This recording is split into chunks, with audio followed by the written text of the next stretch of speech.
Shri Shri Radha Govinda Gopinath Madan Mohan Jiu Ki Jai.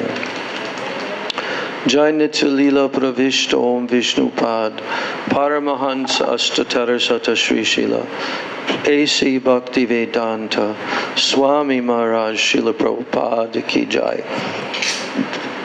Jai Nitya Leela Pravishta Om Vishnupad Paramahansa Ashtatarasata Shri Srila Bhakti Vedanta Narayan Goswami Maharaj Ki Jai.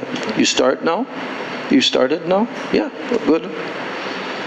Nityalila Pravishto Vishnupad Paramahansa Ashtatarasata Shri Srimad Bhakti Rakshak Sridhar Goswami Maharaj Ki Jai. Nityalila Pravishta Om Vishnupad Paramahansa Ashtatarasata Shri Srila Bhakti Pragyan Keshava Goswami Maharaj Ki Jai. Nitya Leela Pravishta Om Vishnupad Paramahansa Ashtatarasata Shri Srila Bhakti Siddhanta Saraswati Goswami Thakur Srila Prabhupada Ki Jai. Jai Paramahansa Mahabhagavat Srila Gaur Kishore Das Goswami Maharaj Ki Jai. Jai Saptam Gosai Sri Srila Sachidananda Bhakti Vinod Thakur Ki Jai. Vaishnava Sarva Bhauma Sri Srila Jagannath Das Babaji Maharaj Ki Jai. Shri Gauriya Vedanta Charya Baladev Vidyabhushan Prabhu Ki Jai. Srila Vishwanath Chakravarti Thakur Ki Jai. Srila Narottam Srinivas Shyamananda Prabhu Trai Ki Jai. Srila Krishna Das Kaviraj Goswami Prabhu Ki Jai. Srila Vrindavan Das Thakur Ki Jai. Shri Rupa Sanatan Bhatta Raghunath Shri Jiva Gopala Bhatta Das Raghunath Shara Goswami Prabhu Ki Jai. Shila Swarup Damodar Rai Ramanandari Gaura Parshada Vrinda Ki Jai. Namacharya Shila Haridas Thakur Ki Jai. Prem Sikoho Sri Krishna Chaitanya Prabhu Nityananda Shri Advaita Gadadhar Srivasadi Gaura Bhakta Vrinda Ki Jai. Shri Antardvip Mayapur Simanta Dvip Godram Dvip Madhya Dvip Kola Dvip Ritu Dvip Chanu Dvip Moda Druma Dvip Ruda Dvip Atmaka Shri Shri Navadvip Dham Ki Jai. Jai Shri Purushottam Kshetra Shri Jagannath Puri Dham Ki Jai. Shri Shri Radha Krishna Gopa Gopi Go Govardhan Dvadashavanatmaka Shri Braj Mandala Dham Ki Jai. Shyama Kunda Radha Kunda Yamuna Ganga Tulsi Bhakti Devi Ki Jai. Jai Shri Shri Radha Govinda Radha Gopinath Radha Madan Mohan Jiu Ki Jai. Shri Shri Radha Gokulananda Radha Shyama Sundar Radha Raman Radha Damodar Jiu Ki Jai. Shri Shri Radha Madhava Jiu Ki Jai. Srimati Lalita Vishaka Adi Ashtasaki Vrinda Ki Jai. Shri Rupa Manjari Rati Manjari Ananga Manjari Adi Manjari Vrinda Ki Jai. Srimati Vrinda Devi Ki Jai. Srimati Purnamasi Yogamaya Devi Ki Jai. Shri Gopi Swar Mahadev Ki Jai. Sarva Bhishta Pradata Giriraj Govardhan Ki Jai.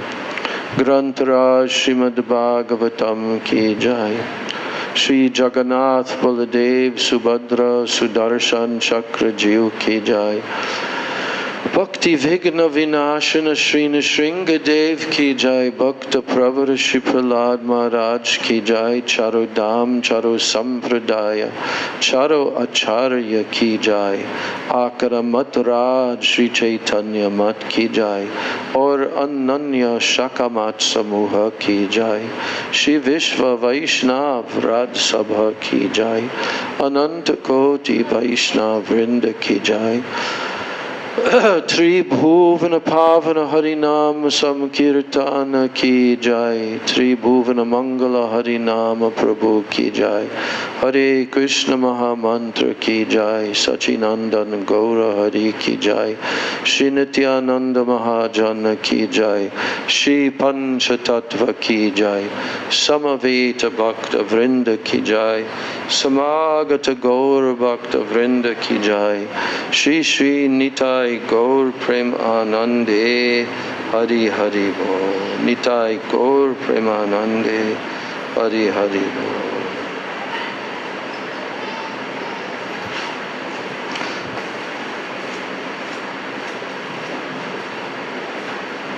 So we should open up our song books to the song Gauranga Bolite Habe Pulaka Sharir.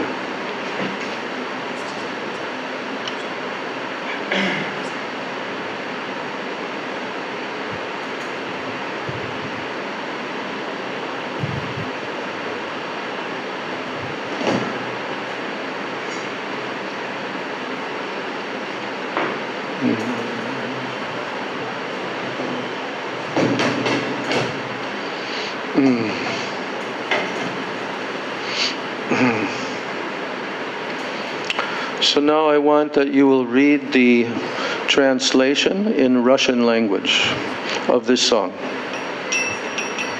Before we sing the song, you can read the Russian translation, nice and loud. Okay. To this song. Read the Bengali also. First, line by line, Bengali, and then you read the Russian translation. Then the second verse, like this. Гуранга балита хабе, пулака шарира. Хари хари балит болитена, яне бабинира. Как скоро наступит тот день, когда при пении Гуранга волосы на моем теле поднимутся, и когда глаза мои наполнятся слезами. Стоит ли лишь мне начать повторять святые имена Хари Хари? Арака Бенита Чандер Каруна Хаеби Самсара Васана Мура. When you read it, then say verse 2. Verse 1, verse number 2. Yes. Стих номер 2. Арака Бенита Чандер Каруна Хоиби Самсара Васана Мора. Кабе Тучха Хаби. Когда луналикий Нитянанда Прабху прольет на меня свою милость, когда ослабнут мои мирские желания. Стих номер 3. Вишая Чадия Кабе Шутха Хаби Мана Кабе Хама Херабо Шри Вриндавана. Когда мой ум очистится от мирских устремлений и тревог, когда я смогу увидеть Шри Вриндавану. Стих номер 4. Рупа Рагунатха Паде Хаиби Акути Кабе Хаме Буджа Боси Югала Перити. Когда во мне пробудится страстное желание следовать за Шри Рупой Шри Рагунатха Дасой Госвами, внимая их наставлениям, я смогу постичь божественную любовь Шри Радхи и Кришны. Стих номер 5. Рупа Рагунатха Паде Рахуморо Аша Прадхана Курою Сада Народа Мадаса.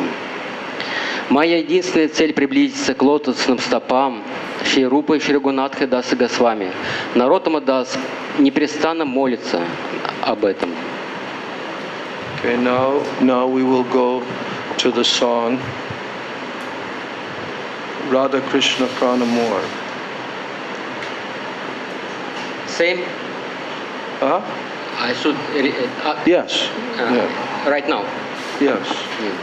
Radha Krishna Pranamur. Шрил Нароттам Дас Такур. Стих номер 1. Рада Кришна Пранамора. Джугала Кишора. Дживани Марани Гати. Аро Нахи Мора. Вечно юна божественная чита Радха и Кришна, свет моей жизни. Буду ли я еще жить или умру? У меня нет иного прибежища, кроме них. Стих номер 2. Калиндира Кули Кели, Кандамбера Ивана, Ратана Бедира Упара, Босабо Ду Джана. К Кандамбам лесу, на берегу Ямуны я усажу божественную читу на роскошный золотой трон, усыпанный драгоценными камнями. Шьяма Гаури Ангедибо, Чува Чандера Ганха, Чамара Дулабо Кабе, Хириба Мукха Чандра. Я умощу темное тело Кришны и золотистое тело Радхарани сандаловой пасты, источающий аромат чуи, и буду обмахивать их чамары, любуясь их луноподобными лицами. Стих номер 4. Гадхея Малати Рамала, Дибо Дахара Гали, Адхари Тулия Дибо, Карпура Тамбули. Я надену на них гирлянды из цветов малити и поднесу к их лотосным стопам, к лотосным устам тамбулу, бетель, смешанную с камфорой. Стих номер 5. Лалита Вишакхади, Джатаса Кивринда, Агьяя Карибу Сива, Чарана Равинда. Я буду служить их лотосным стопам под руководством Лалиты Вишаки и всех остальных подруг Радхики. Стих номер 6. Шри Кришна Чайтанья Прабура, Шри Кришна читание Прабура Дасера Анудасам, Сива Абхилаши Коре, Наротама Дасам. Наротама Дас, слуги Шри Кришна читанием Прабу, молится, страстно желая служить божественной чите. Okay. Now I'm going to read it in English. Gauranga Bolite Habe. So, this song, I wanted to also read Srila Prabhupada's purport to this song. Very wonderful purport in the original ISKCON songbook. But basically I'll just speak something about the song. And how did I come to know that this song is a very important song in our disciplic succession? Well, first of all, our Srila Prabhupada sang this song. He played the harmonium and recorded this song more than once, on a number of times. He introduced this song in the very beginning. What is the importance of this song? This is the first song. This is the first song in Narottam Das Thakur's songbook. It's called Prarthana. This is the very first song. When an acharya is writing a songbook and he puts the first song in the entire songbook, it has some very deep significance. It's not just any song that he's putting there. This song is meant to be the introductory song for the entire songbook. Understand? So, I didn't really know that until I was with Srila Narayan Goswami Maharaj, and it was his first visit to the West, to America. We knew this song. All Prabhupada disciples, they know this song. Maybe some don't know it all by heart, but everybody is very familiar how Srila Prabhupada sang this song. And even our Gurudev, he used to refer to that, because he witnessed our Srila Prabhupada when he was staying in the Keshavji Gaudiya Math in Mathura after leaving his family life. He used to sit in the temple room and weep, singing this song with his harmonium. So what is the significance? This song is so important. And Srila Narayan Maharaj, he said yes, and Srila Swami Maharaj, he also sang it in a very pathetic voice, weeping and crying. So then as he was touring, as he was beginning to tour in the Western countries, on his very first tour, and he came to Los Angeles for the first time in 1996. We greeted him at the airport. We brought him for an hour drive to some outskirt parts of Los Angeles area named Fullerton. And there was a temple there, started by ISKCON devotees with the help of the Indian community. And that was where it ended up that Srila Narayan Maharaj was hosted there for 1 week. His first week of preaching on the West Coast. Actually, first he came to Holland. From India, for his first time out of India, he came to Holland first. And after he did his preaching in Holland, then he was brought to England. And then he preached in England. It would be nice to see an actual chronological schedule from such dates to such dates. Or which places in England did he go to? They should do this.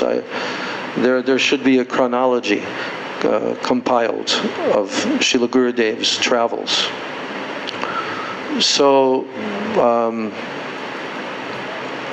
then he flew from England to America, but the first place he flew to in America was Houston, Texas. And Houston, Texas was a place where he had some Indian disciples who were previously in ISKCON, and now they've come to Srila Gurudev's lotus feet quite exclusively, like Vishnu Prabhu and others. And so they hosted him there in Houston, Texas. But now, during all this time, we were on the West Coast, and we had been given the task to arrange where Srila Gurudev will preach and where he will stay in his American tour. They didn't have anything set up. So I was given that responsibility, and I also got in touch with my god sister, Kasturi Manjari Mataji, and we both together, and then along with her daughter, Kilimba, Kanak Manjari, we set our minds to the task. Where will Gurudev be hosted? Where will he preach? Like this. And gradually it became set up. And so Gurudev first arrived from Houston. He arrived in Los Angeles, and that was a very amazing event for all of us.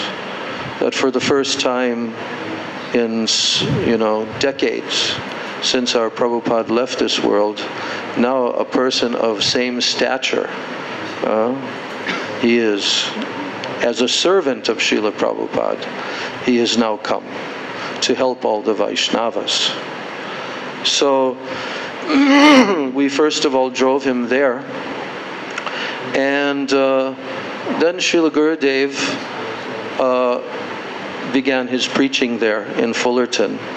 He went on his morning walk each morning, just from that temple into a nearby park.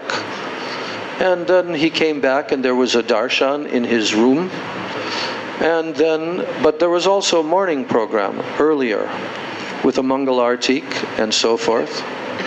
And then there were also programs that were arranged in different people's homes.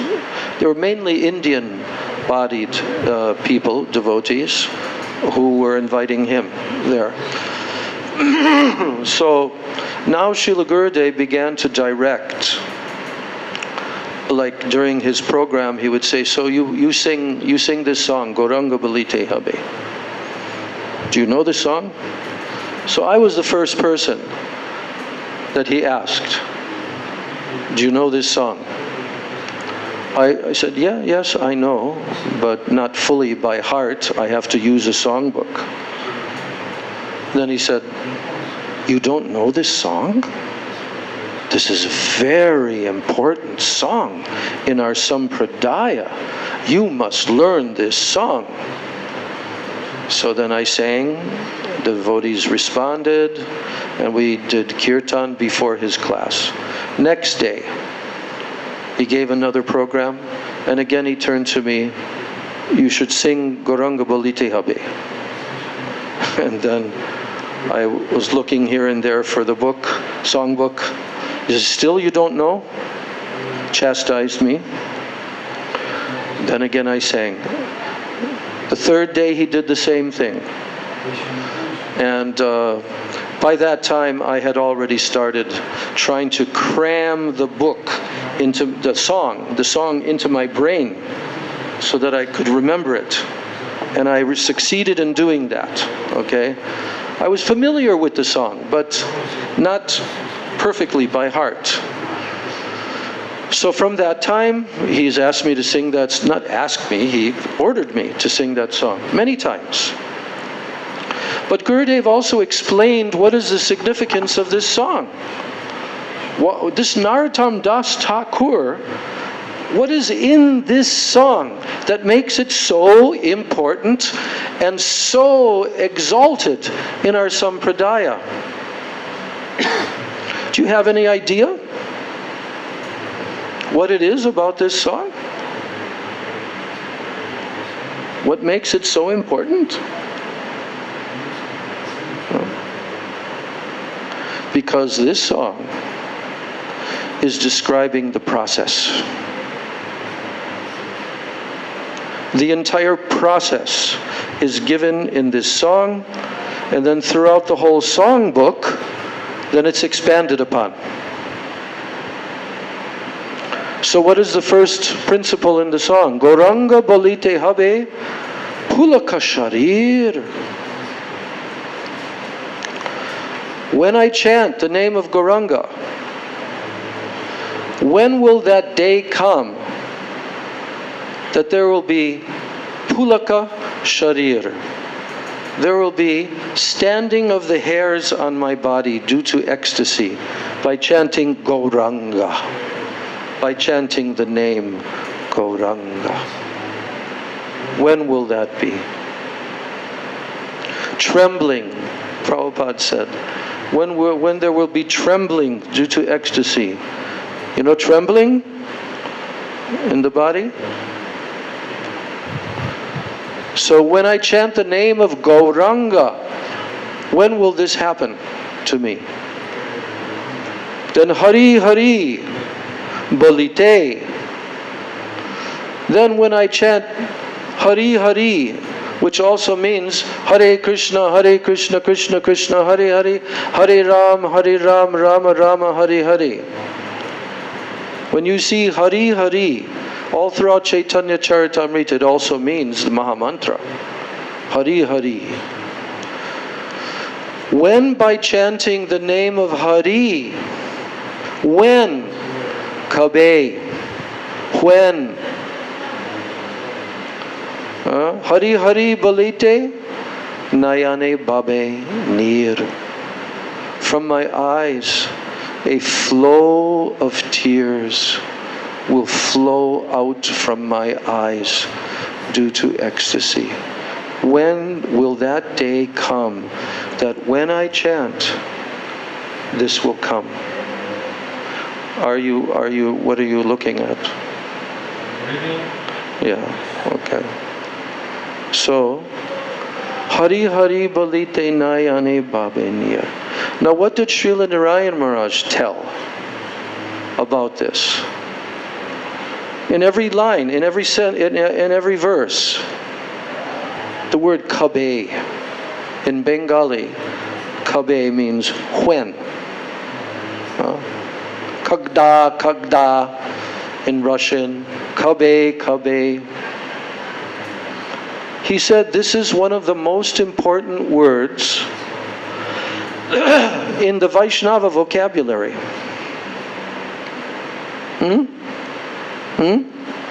What did he say? What did he say about this word? What I just told. Это самое важное слово в словаре Вайшнава, когда. Yes.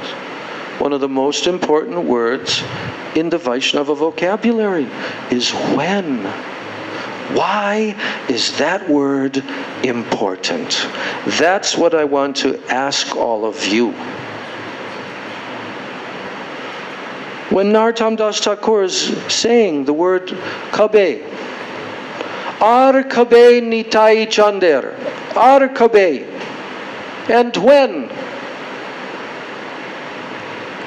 So why is this word kabe very important? Because without having this mood of anticipation, anticipating when, there can be no real bhajan. There cannot be real bhajan. When it comes from the heart, yearning, oh when, then it can be real bhajan.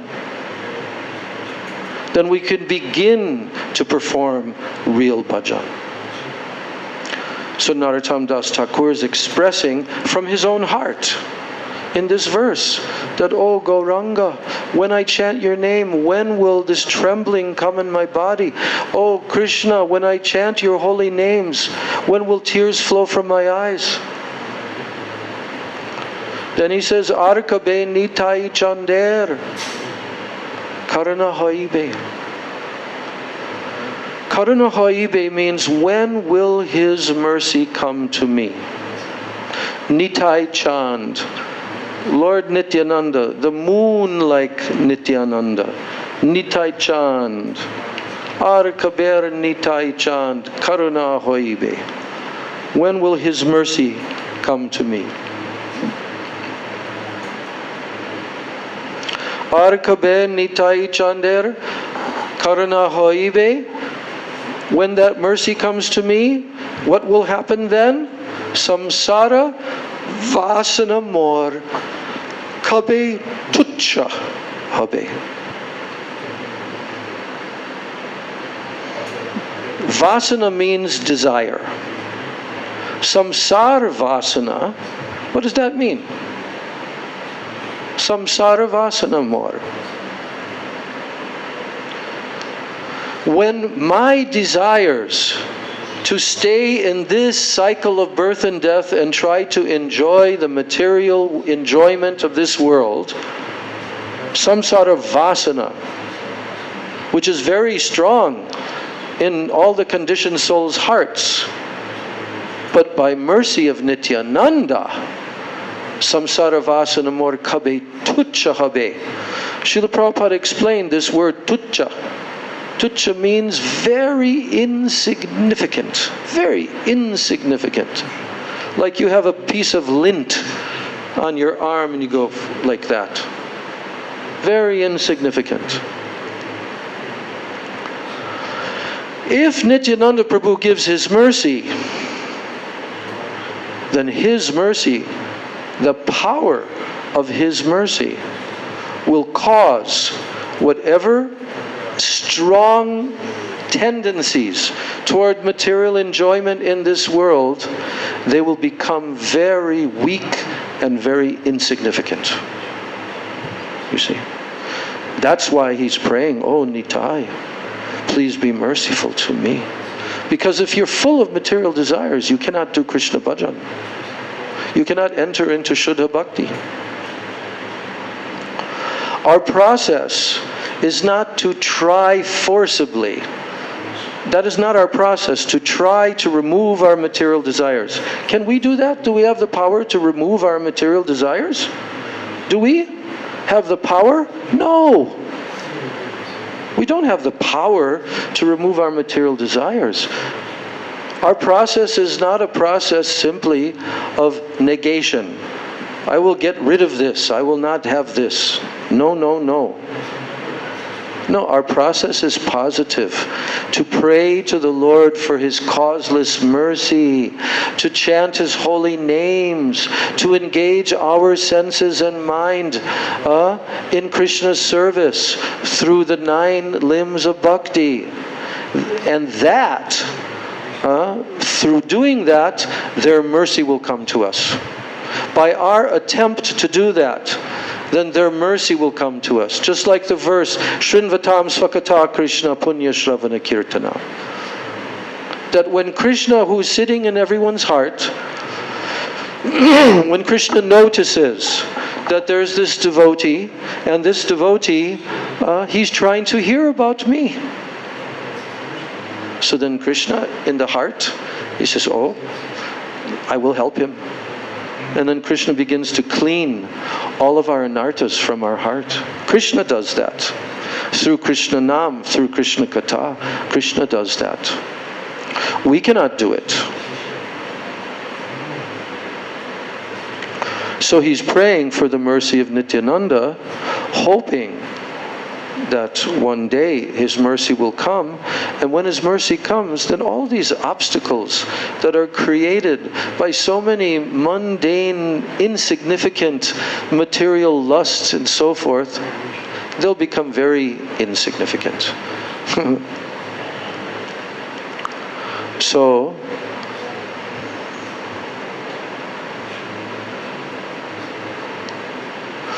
then Vishaya Chariya Kabe Shuddha Habe Man. What is Vishay? Vishay means sense enjoyment. Your senses of this body and your subtle body, they want to enjoy the objects of the senses.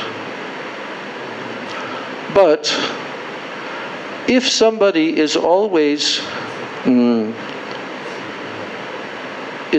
obeying the desire of the mind and senses to try to enjoy material things of this material world, then that person will not be able to really enter into Vrindavan.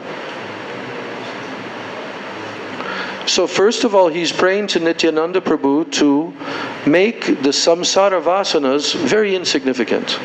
And then the next step is Vishaya Chariya Kabe Shuddha Habe Man. When I let go, when I release this desire for the Vishay, the objects of this world, Shuddha Habe Man, what will happen? My mind will become purified. Shuddha Habe Man. Shuddha Habe Man.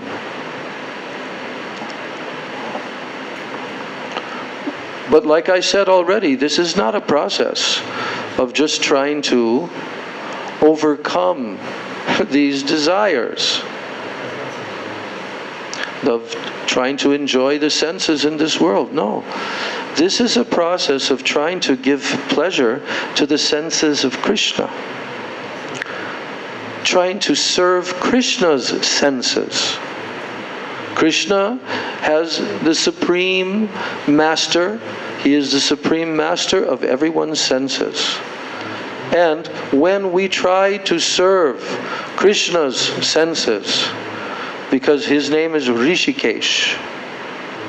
Rishikesh means the Lord of the senses, of everyone's senses. So,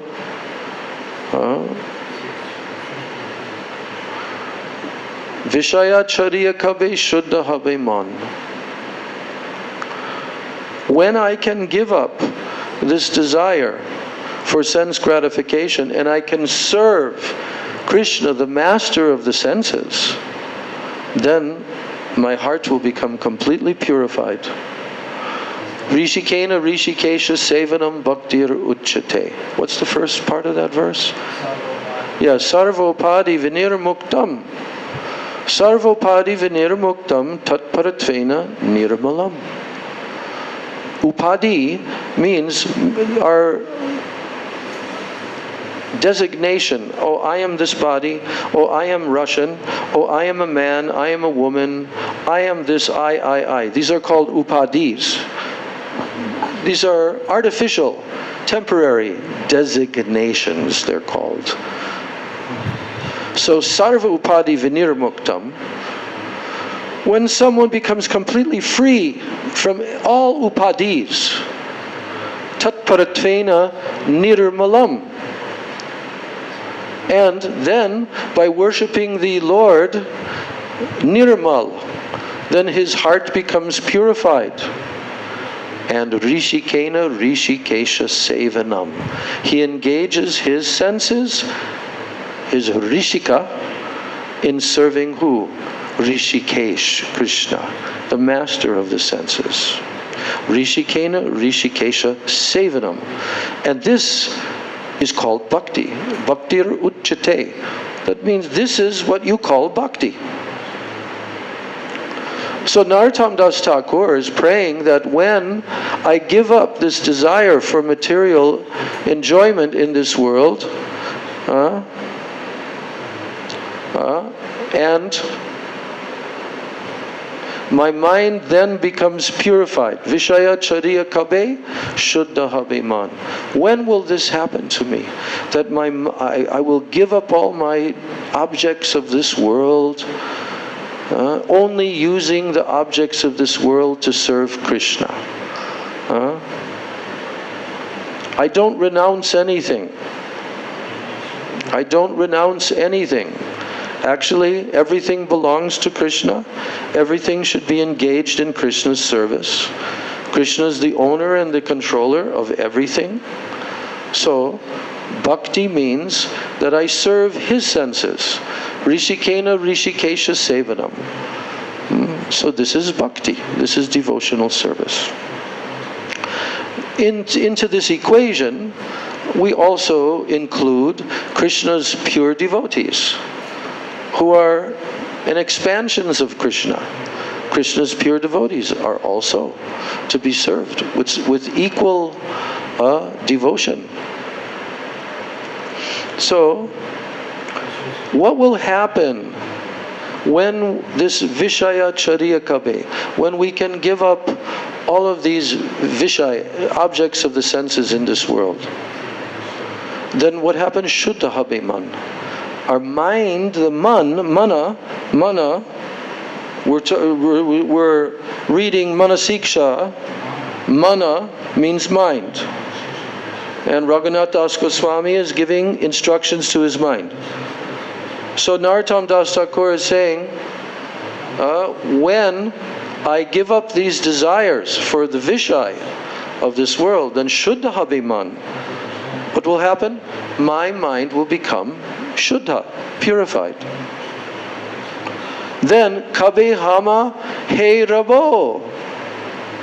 What happens then? See, this is progressive. I'm trying to explain to you.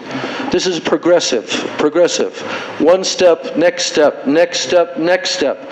That's why this song is so important. These are the different stages that we will have to go through. So now, Shuddha Habe Man. When your mind becomes purified, then Kabe Hama He Rabo, Sri Vrindavan. Only then can you actually see real Vrindavan, Sri Vrindavan. Otherwise it may look to you like any other ordinary place with cement buildings and some rivers and some land and like there's trees. But to actually see Vrindavan, to perceive it, the mind has to be purified in bhakti.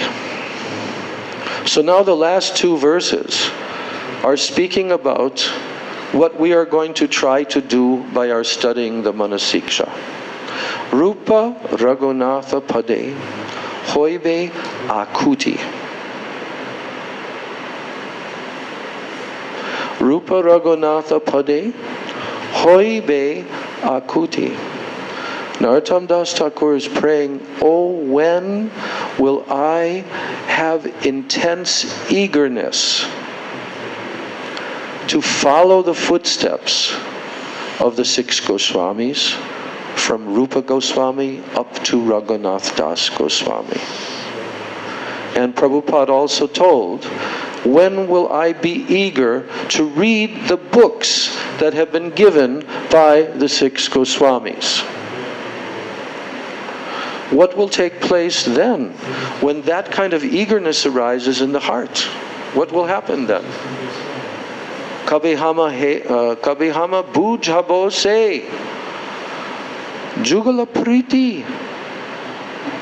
At that time, I will be able to understand what is the jugal priti, what is the love of Radha and Krishna, what is the beauty and sweetness of their forms, of their pastimes, of their associates, of their dhamma, all the pastimes, nam, guna, rupa, lila, their names.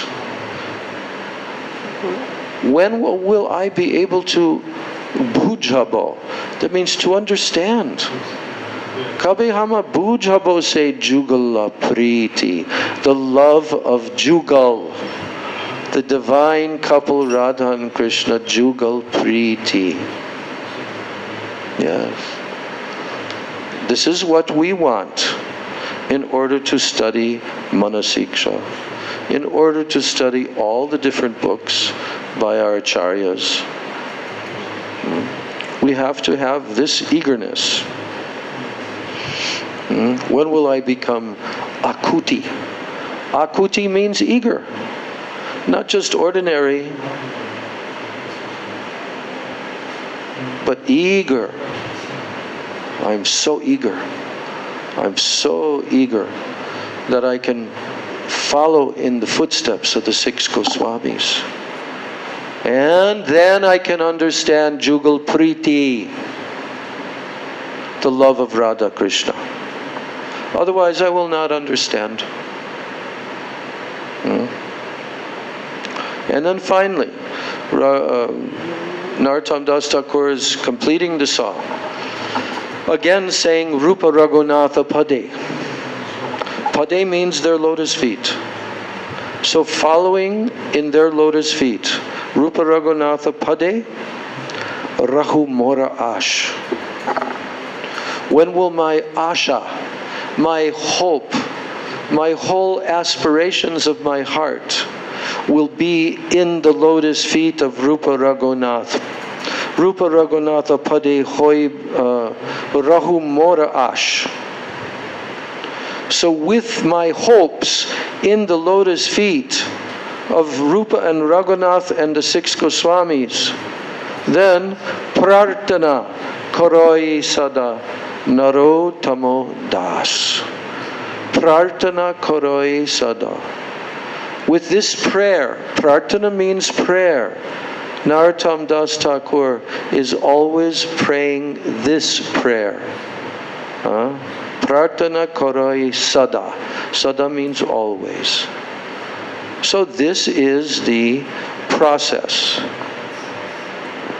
I've taken my time to explain this song so that you can have some deeper impression. Because I see, even in my touring in Russia for many, many years, I could see the devotees, they don't know too many songs. These are foreign language, Bengali. But again and again, they like to sing Gauranga Balite Habe. They like to sing that song. But to understand the deep meaning of the song is also necessary. When you're singing a song, but then you're just like parroting the words, like a parrot, like a bird. You're just parroting the words. But you're not thinking of the meaning. You're not trying to feel the deep meaning of that song and the author. Then you really haven't sung the song. Something is better than nothing, of course. If someone cannot penetrate into the deep meaning of the song, then okay, sing the song, read the translation like this. But we have to pray with earnest when we sing these songs. You know what we have to pray? I'll tell you what we have to pray. This is what Srila Narayan Goswami Maharaj told, is that we have to pray to the author of the song, O Narottam Das Thakur, please allow your moods in which you have written this song to enter my heart. Those moods that you have written this song, please let them enter my heart. Then this is genuine attempt to perform bhakti. Otherwise it's only external. So Srila Gurudev, in that first tour, he didn't do this all through the years, but especially on that first and second tour, he would have this song sung each time. And after he would have this song sung, there was another song. The other song is also by Narottam Das Thakur. We would sing it in the same melody. And what is that song? We sang it today, or no, sorry, we read it today. Radha Krishna Pranamor. Yes? Radha Krishna Pranamor, Jugala Kishore.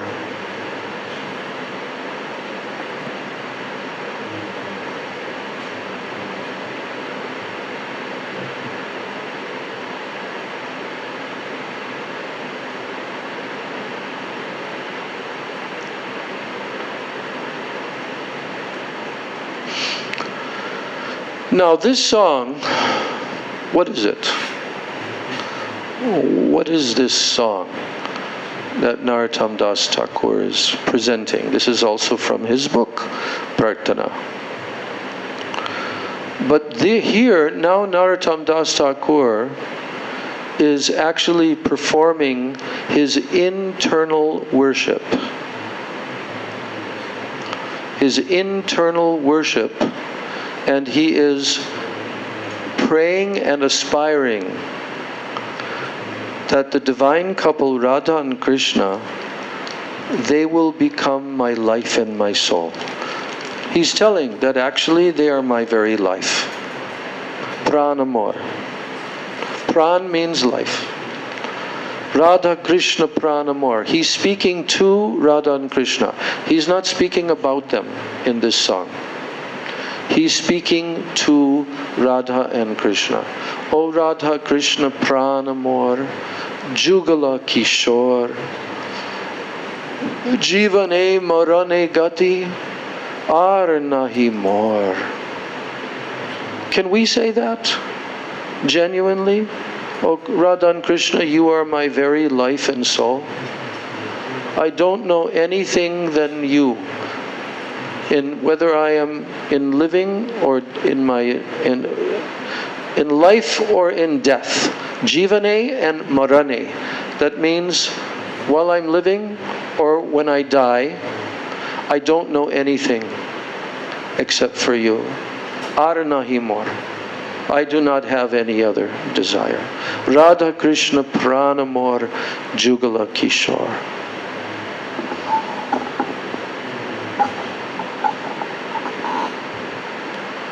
Do we want to have this kind of a mood?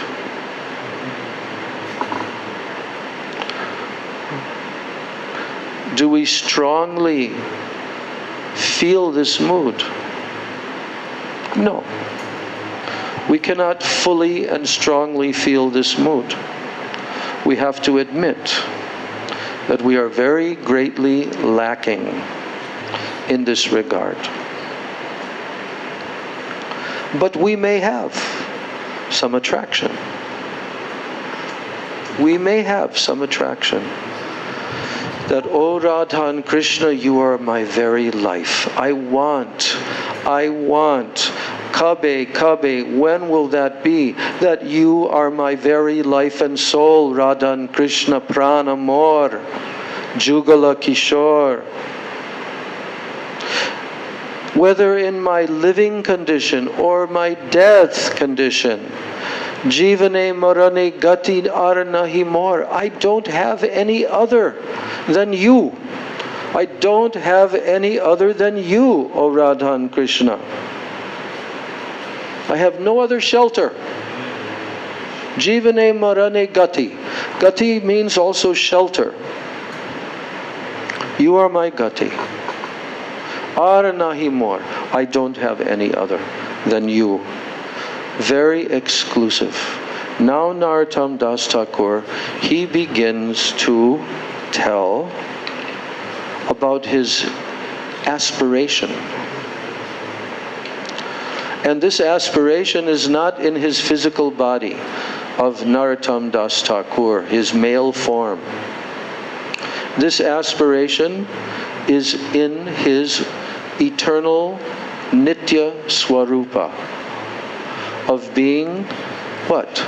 A maidservant, a manjari. Of who? Of Radha and Krishna. But the manjari mood is that, yes, Radha and Krishna, you are everything to me. So now in the next 3 verses, he is describing his internal mood and how he will serve the divine couple directly. directly in Goloka Vrindavan. Where? On the banks of the Kalindi, Yamuna River. Kalindira Kule Keli, Kadamberavan. On the banks of the Kalindi, on banks of the Yamuna River, there is a forest. Beautiful Kadamba forest. Kadamberavana. And there, Ratanai Vedir Upar, Bosabo, Dujan. You two personalities who are my very life and soul, O Radha and Krishna, there will be a jeweled throne there. A jeweled throne there in the Kadamba forest on the banks of the Yamuna. And that jeweled throne, I will personally seat both of you on that throne. Understand? Narottam Das Thakur is describing this perfectional state. How internally he is completely absorbed in serving the divine couple, and how he is serving the divine couple. How?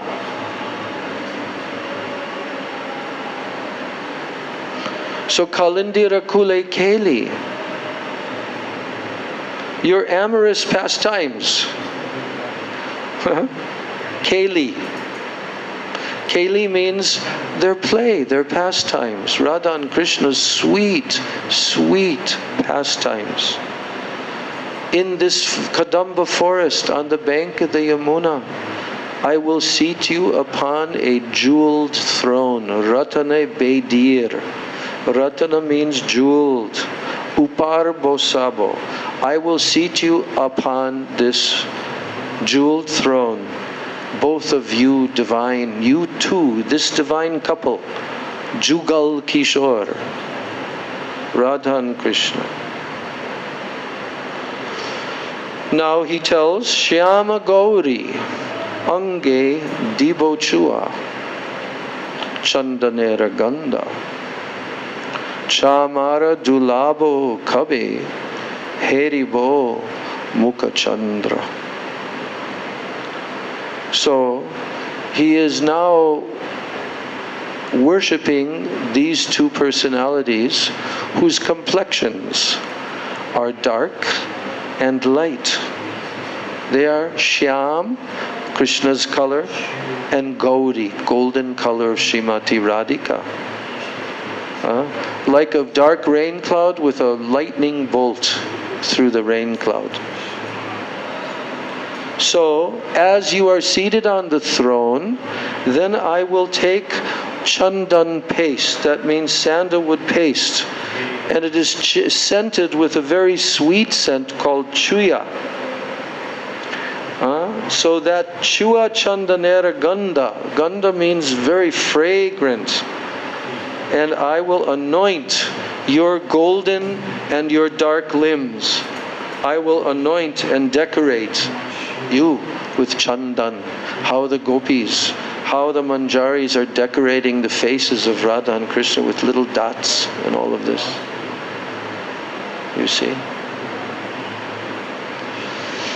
And then, after I have anointed you in this way, your two forms, so beautiful, like rain cloud and lightning, then I will fan both of you with a chamara. Chamara. I will fan both of you as I gaze at your beautiful forms. Heribo Mukha Chandra means Kabe Heribo Mukha. When will I behold your Mukha Chandra? Your moon-like faces. When will I behold your shining, beautiful, moon-like faces? Then he says, Gatiya Mala Tir Mala Dibo Dohar Gale. Gatya means to string flower garlands. Mala tir mala, to make a garlands, to use the string and to make the flower garlands. From what? Malati flowers. Gatya mala tir mala dibo dohar gale. Dohar gale means both of your necks. I will place these beautiful garlands. After stringing them, then I will place them on your beautiful necks. Yes. Then, adare tuliya dibo karpura tambule. Karpur tambule. What is this? This is the betel nuts.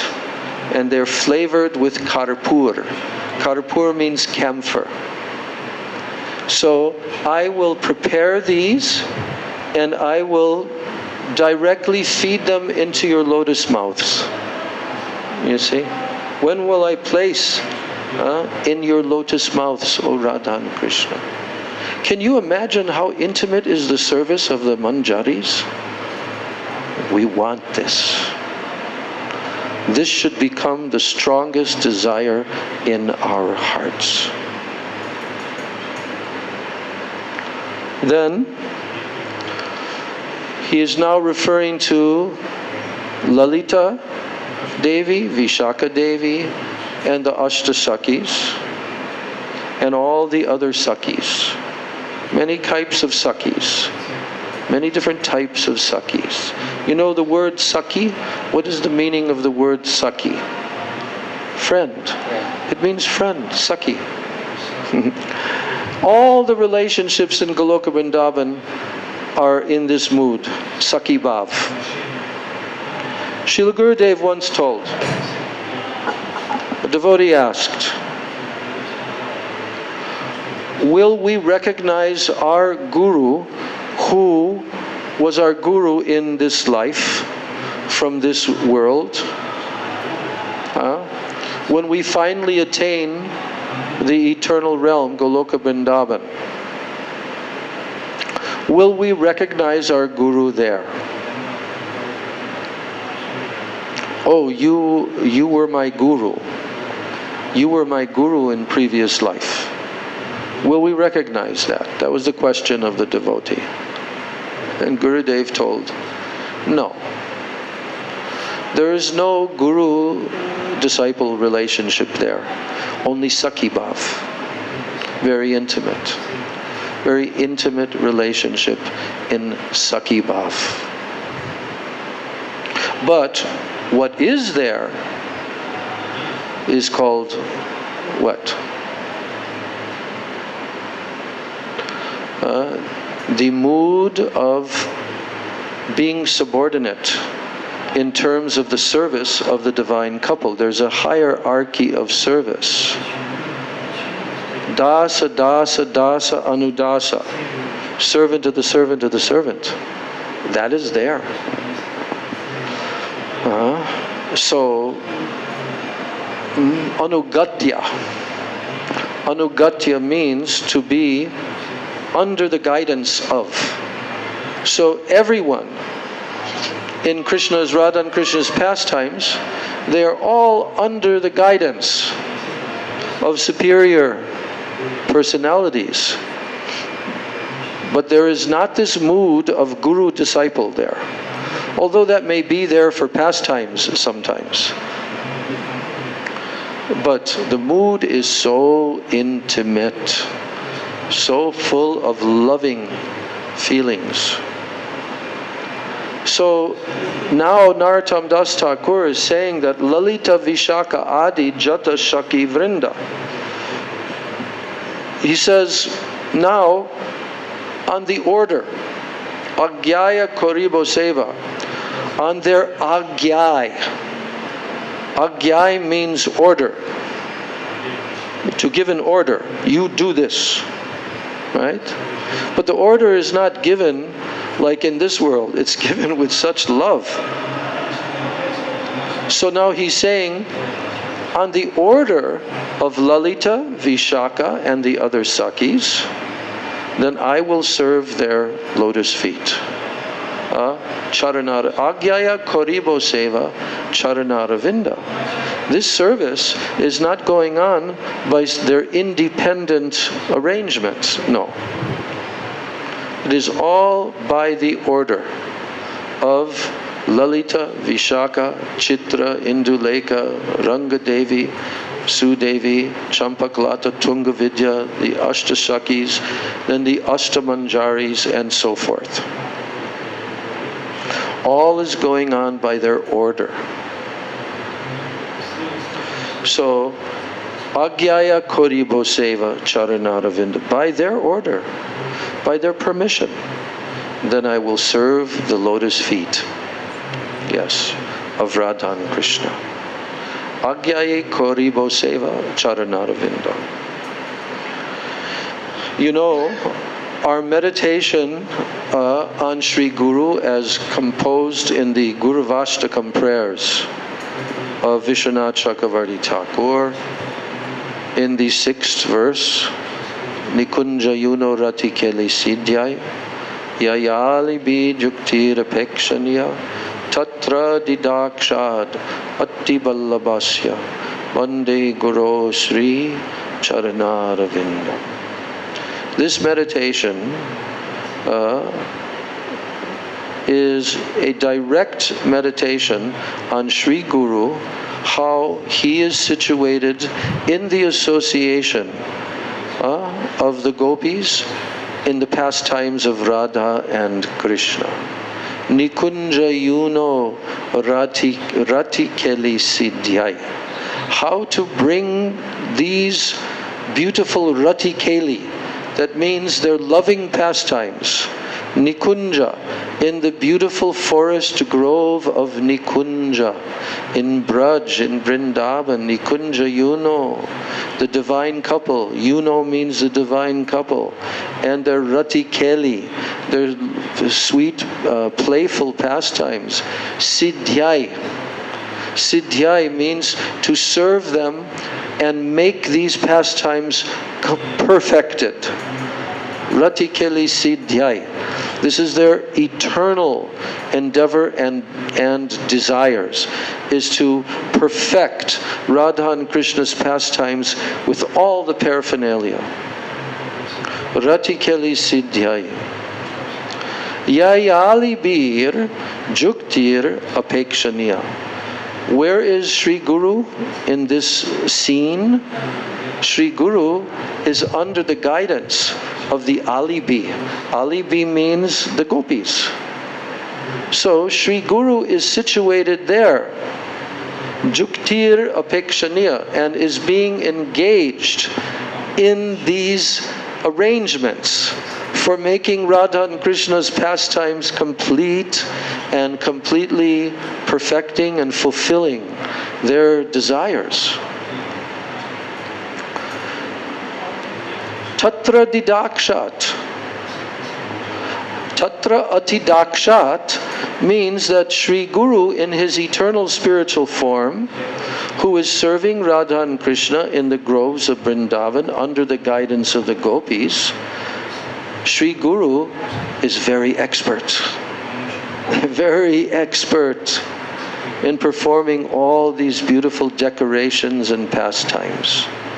Tatra atidakshat and ati ballabhasya, very, very beloved.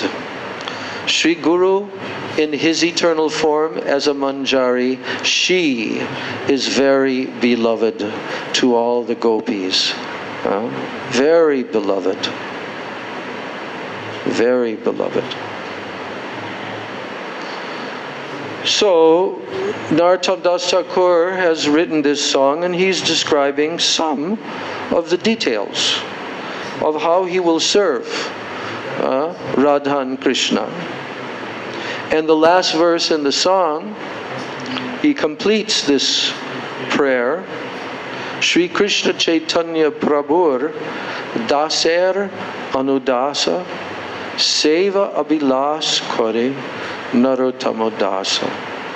Now he comes into his external consciousness as a servant of the servant of the servant of Sri Krishna Chaitanya Mahaprabhu. and he's stating his Seva Avilas. What is my desire to serve? Seva Avilas Kore Narottama Das. I am yearning. This Narottama Das is yearning for the service of the divine couple.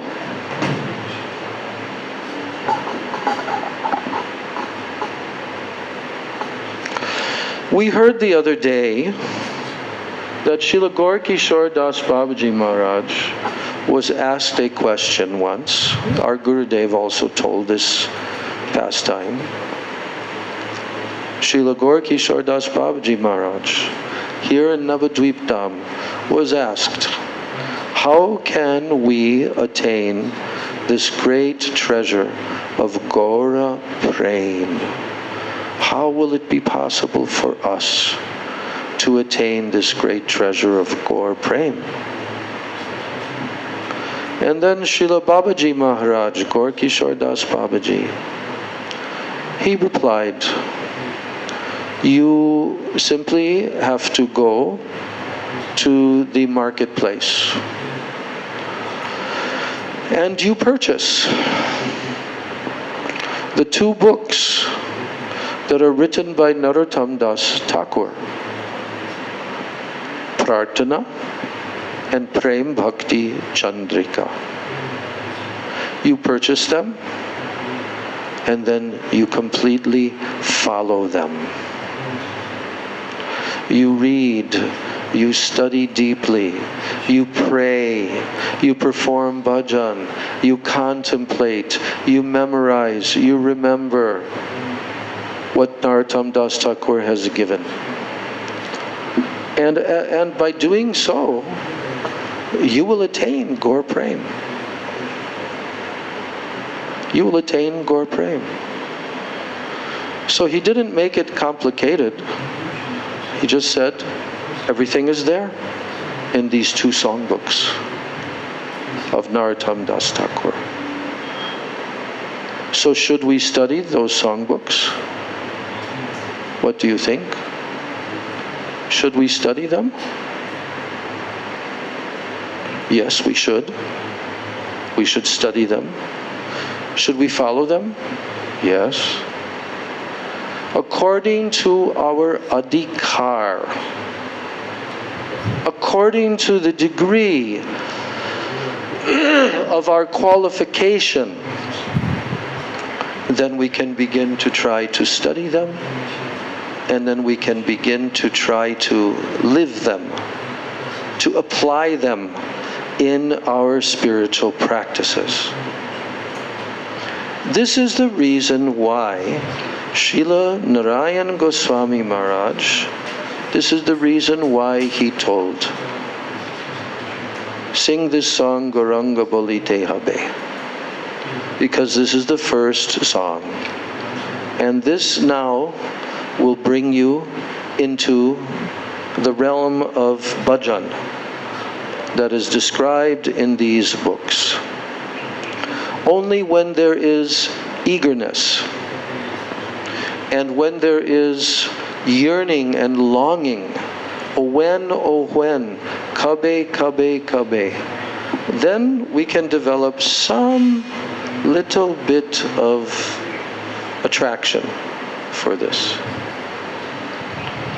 So, I wanted to give this introduction because we're going to start to sing these two songs in each class. Maybe some others we will also sing. But as we are studying the Manah-siksa, I want everyone to carefully study these two songs on your own. On your own, you study these two songs. Try to memorize them. Try to pray them by heart. And then this will enable us to appreciate to some degree what Srila Raghunath Das Goswami is giving to us, the methodology, how to perform Rag Marg Bhakti. So now,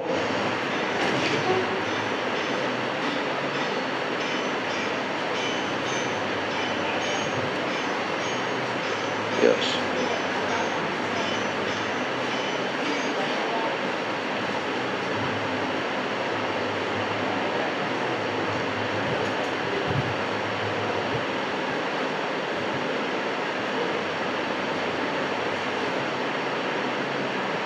So we are continuing in our reading of the first verse of Sri Manah-siksa. And we have come to the Anuvriti commentary of Srila Bhaktivedanta Narayan Goswami Maharaj.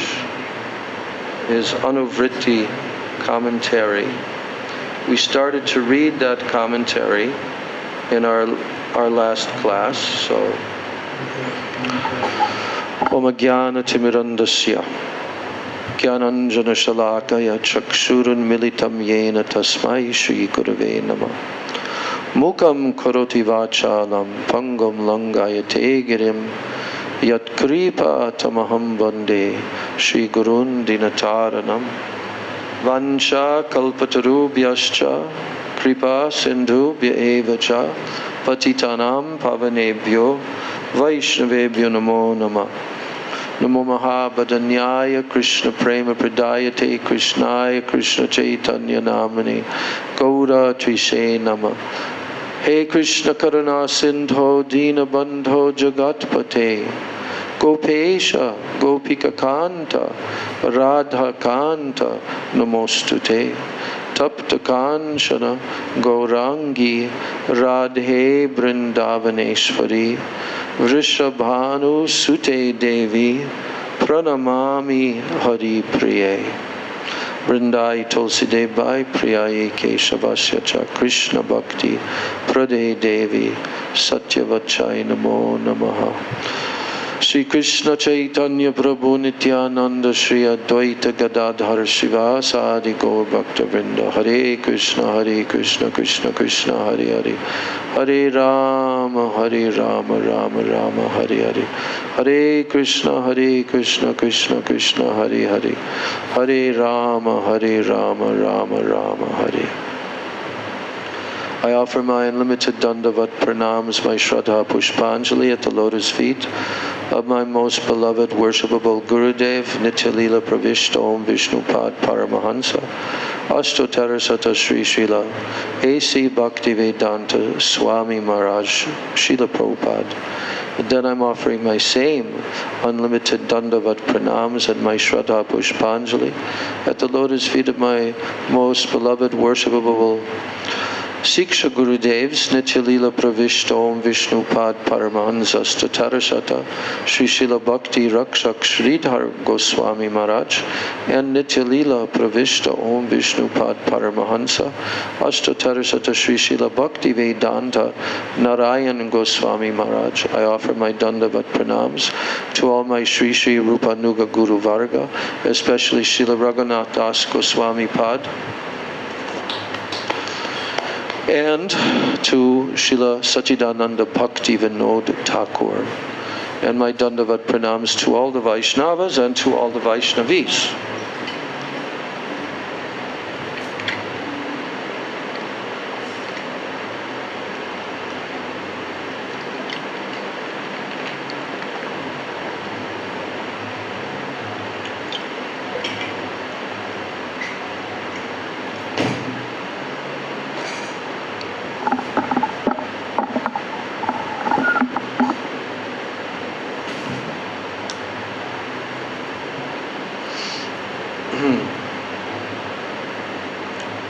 So, in the beginning of this Manah-siksa, the first shloka, we are reading that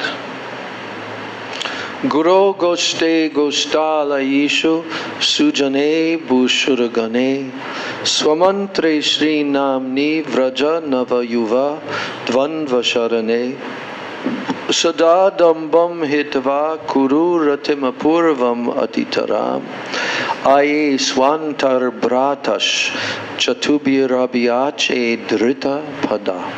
Now repeat after me. Guru Goshte Goshtala Yishu Sujane Bhushuragane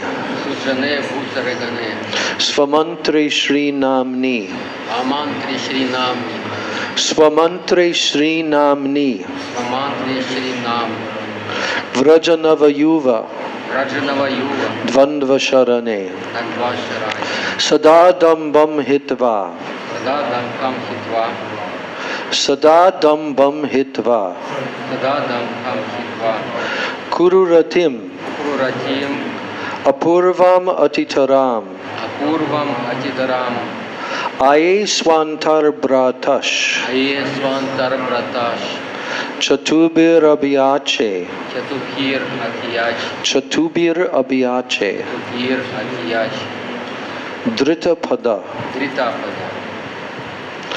Kuro Goshte Goshtalayishu Sujane Bushuragane Swamantre Shri Namni Vraja Navayuva Dvanva Sharane Sadadambam Hitava Kururatim Apurvam Atitaram Aye Swantar Bratash Chatubir Abhiyache Dritapada.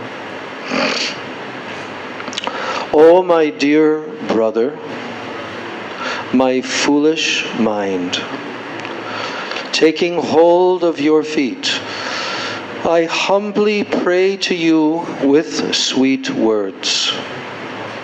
Please give up all pride and quickly develop deep loving attachment for the spiritual master, for Sri Brajadham, for the residents of Braja, the Vaishnavas, the Brahmanas, your Diksha mantras, the holy names of the Supreme Lord, and the shelter of Shri Shri Radha Krishna, the eternally youthful divine couple of Braja.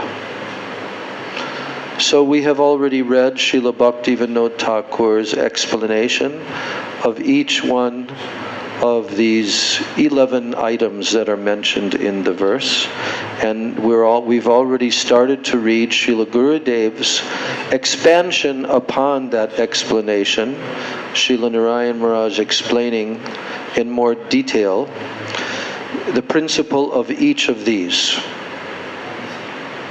So now we already read in the last class that there are 4 different types of gurus. What are they? Vartmapadarshak Guru, Diksha Guru, Siksha Guru, and Chaitya Guru. Chaitya Guru means the super soul, Paramatma in the heart. And he's telling that we should have faith in and very deep attachment for all of them. So then he's describing how sometimes one spiritual master acts as both the Diksha and Siksha Guru. Yes, they can do. In his case, Srila Narayan Maharaj says, I receive both initiation and instruction from my Gurudev. But if there are 2 separate spiritual masters, Diksha Guru, Siksha Guru, then both should be given the same respect. Now, the Guru should be a Mahabhagwat. Otherwise, what will happen? Then the disciple will lose faith. True faith comes from the heart. It is not a thing of the imagination. A Mahabhagavat initiating spiritual master comes down to the intermediate level of Madhyam, and then he gives instructions. And he nourishes the disciples' Sambandha Gyan, knowledge of Sambandha, relationship. He nourishes that in his disciples. And he removes their impediments to advancement, which are called anarthas. So, one who gives instructions for bhajan and upgrades and also nourishes this bhajan. He gives instructions for bhajan and he upgrades and nourishes this bhajan. So he is called an instructing spiritual master. Now, one's Diksha Guru can act as a Siksha Guru for others, and then somebody else's Diksha Guru can also act as one's Siksha Guru. So there can be some difference of a small degree in both, but one is not less than the other. So therefore the word Guru is used for both. and both should be given equal respect. So there are two kinds of service that are rendered to the Guru. Two kinds. Guru Seva. One kind is ordinary Guru Seva, and it arises out of the consciousness of duty. Duty, yes, I must serve. It is my duty to serve Guru. But the other kind of service rendered to Guru, it is performed by the loving affection of the heart, anurag. And this service is extraordinary. This is also called Vishramba Guru Seva. So in this verse, the service of anurag has been described. Now, Gurudev is giving an example of two different types of sadhaks. The first one is a sadhak who follows the normal pathway. He says, this simple sadhak, he leaves his home and he comes in contact with the spiritual master. He takes initiation and he gradually takes instruction also. He makes progress in bhajan. He offers obeisances to his guru every morning. He touches his feet and he performs the ninefold devotion, Shravanam, Kirtanam, Vishnu Smaranam, Pada Sevanam, Archanam, Vandanam, Dasyam, Sakyam, Atmanivedanam. He performs these 9 types of bhakti. So, then, Srila Narayana Maharaj is explaining that there are also 5 limbs of bhakti. 5 limbs of bhakti that are mentioned in Sri Chaitanya Charitamrita. What are they? Sadhu Sanganam Kirtan Bhagavat Shravan Mathuravasa Shri Murtir Shraddhaya Sevan. So these are 5 principles. Listen carefully. What is the first one? Sadhu Sangha. Of all the 64 limbs of bhakti, now Mahaprabhu has said there are 5 that are most prominent and very powerful. So the first is called Sadhu Sangha, to associate with sadhus, pure Vaishnavas. Second one is Nam Kirtan, to chant the holy names. Nam Kirtan. The third one is Bhagavat Shravan, like we are doing right now. We are hearing the teachings of Srimad Bhagavatam. And Mathuravasa means to live in Mathura, in the holy place, a holy dham. So Navadvip dham is also this Braja. And Shri Murtir Shraddhaya Sevan.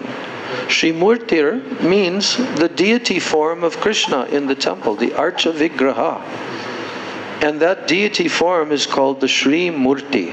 It is his beautiful form, decorating his form, performing artik to his form, also viewing the artik with our eyes. So Shraddhaya Sevan means to serve the Shri Murtir with great faith. Now, then, narrowing this down even more, of all the methods prescribed for performing bhajan, of all the different methods, to always chant the holy name of the Lord, it is topmost. That's why we find that the pure Vaishnavas on the Uttam level, they're always chanting. Always chanting. Always means always. Our Gurudev once told, he said, actually I'm always chanting. I'm always chanting Harinam.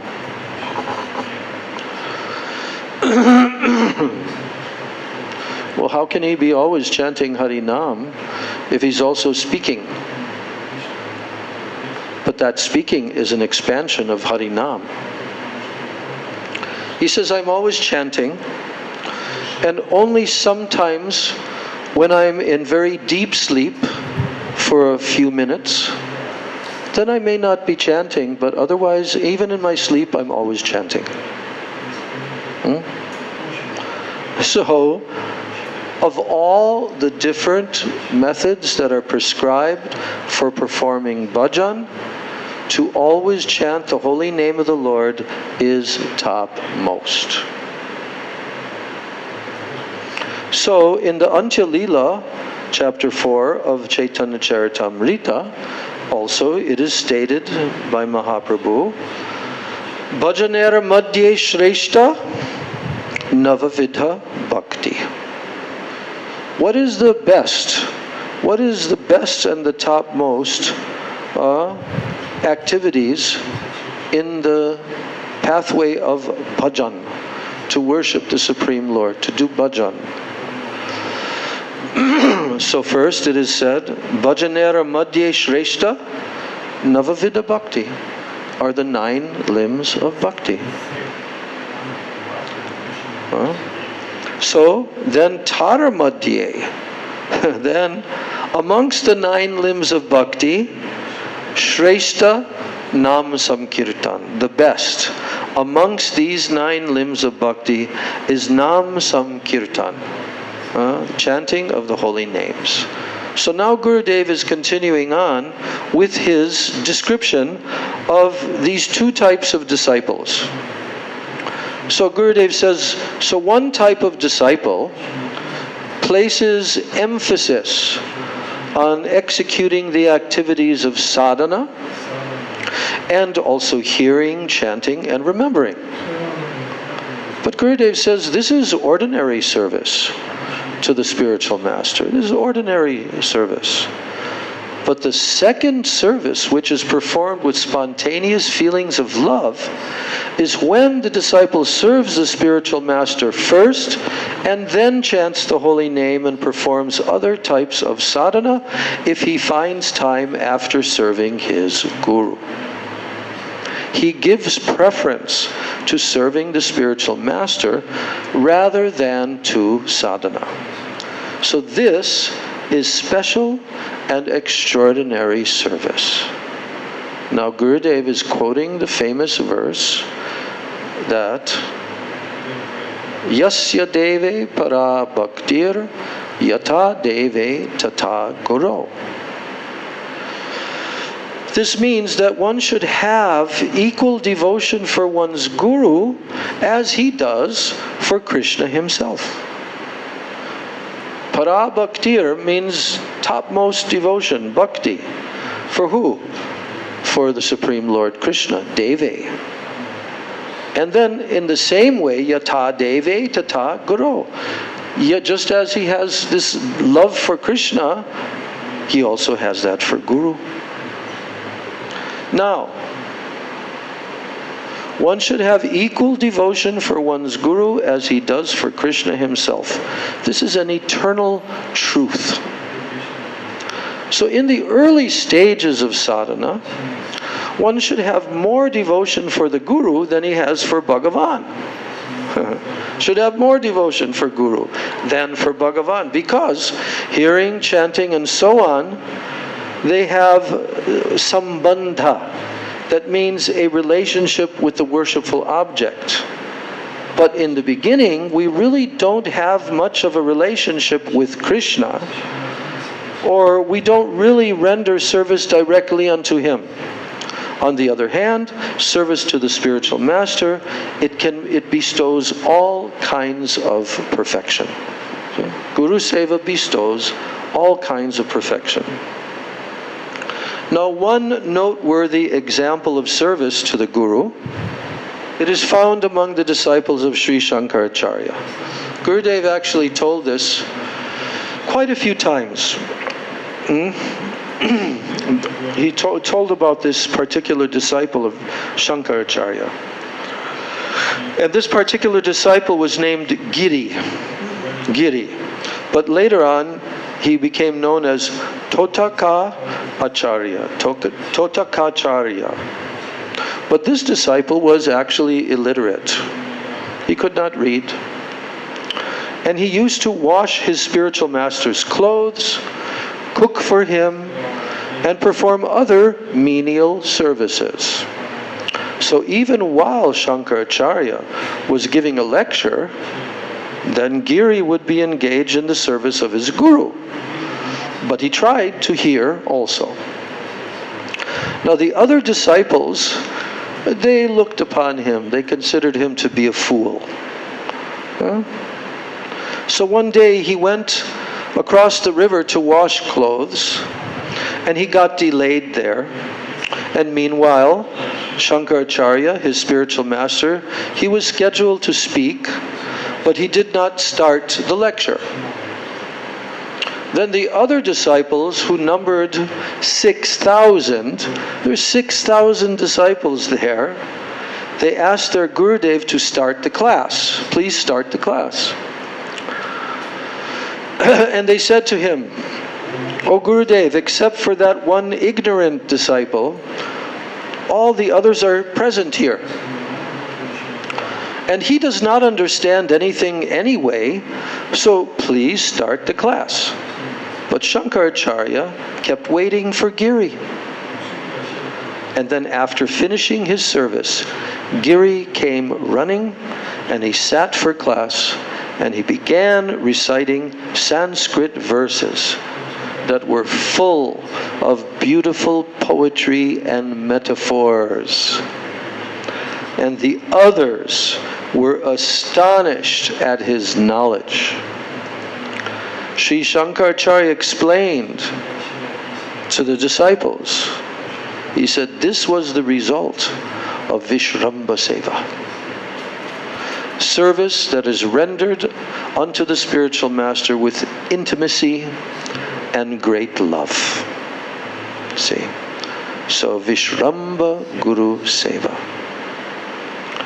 And there are several such examples of Guru Seva.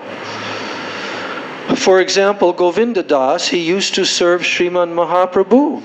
You know, Mahaprabhu had a servant who was named Govinda Das. And he used to serve him when Mahaprabhu was in Puri.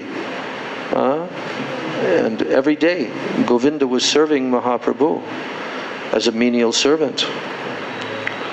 And Govinda used to tell to Swarup Damodar, Swarup Damodar, he's telling, why do you come and make Mahaprabhu cry? Why do you do that?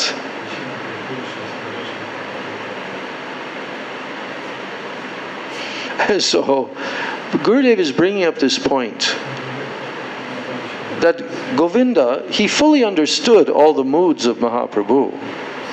But still, he would say to Swarup Damodar, who would come there, and they would sing different verses, and they would make Mahaprabhu cry and weep for hours and hours. So, because of his loving intimacy in his service to Mahaprabhu, he used to even tell Swarup Damodar, who was his superior, that why do you come and make Mahaprabhu cry? So Gurudev explains that it is not so that this Govinda, he did not understand the dealings of Mahaprabhu. No. He understood the dealings of Mahaprabhu. He was not a fool. He understood the deep spiritual emotions, the bhavs of Mahaprabhu. And he could write Sanskrit verses, and he also recorded the pastimes of Mahaprabhu in his notebooks, which were known as kadachas. So the notes of Govinda Das. And these very writings of Govinda Das, they were used by Krishnadas Kaviraj Goswami for him to compose his Sri Chaitanya Charitamrita. So Gurudev is saying that a competent spiritual master who has controlled Krishna and has a fully mature relationship with him, he is an Uttam Bhagavat, a topmost devotee of the Lord. And he can instill his bhakti in the heart of his disciples. Now, service to the spiritual master can bestow everything. And in particular, all perfection in bhakti. So Gurudev is telling that we have so many anarthas, so many impediments we have. Lust, anger, greed, pride, envy, illusion. So many offenses committed to the holy name, so many offenses committed to the deity, and so on. And each anartha is removed by a separate method. How is that? To remove anger, one should not have any desire. How do you remove anger? How do you remove anger? Because anger is the result of having a desire which was unfulfilled. Then a person becomes angry. So to remove anger, one should not have any desire, because when desire is unfulfilled, it leads to anger. Now a topmost devotee has no desire except what? The desires to please the spiritual master and Bhagavan, and to attain prema bhakti. The heart of such a devotee is the abode of the Lord. Lust can be removed. How is lust removed? By associating with saintly persons and by abandoning all objects of attachment. Now, there is no guarantee that these impediments will not return, but service rendered to the spiritual master can vanquish all anarthas without the possibility of their return. Now the guru gives the disciple saintly association. The guru is always giving the disciple saintly association. He speaks Harikatha to the disciple. He engages the disciple in Krishna's service. And thus gradually all of the disciples' impediments are eradicated. So that's Gurudev's commentary on the first word of the first shloka, Guru, Guru, Sri Guru. Now, Goshte, Guru Goshte Goshtala Ishu. Now Gurudev is explaining Goshta. What is Goshta? Goshta is Vraja Dham. Vraja Dham is called Goshta. And the residents of Vraja Dham are called Goshtalayin. Goshta, Goshtalayin. So, and they are also served in the same two ways. The Dham and the residents of Braja are served in both of the two ways that was just described for the service of Guru. That there are two ways, ordinary and extraordinary. So, Raga Bhakti cannot be attained without residence in Braja.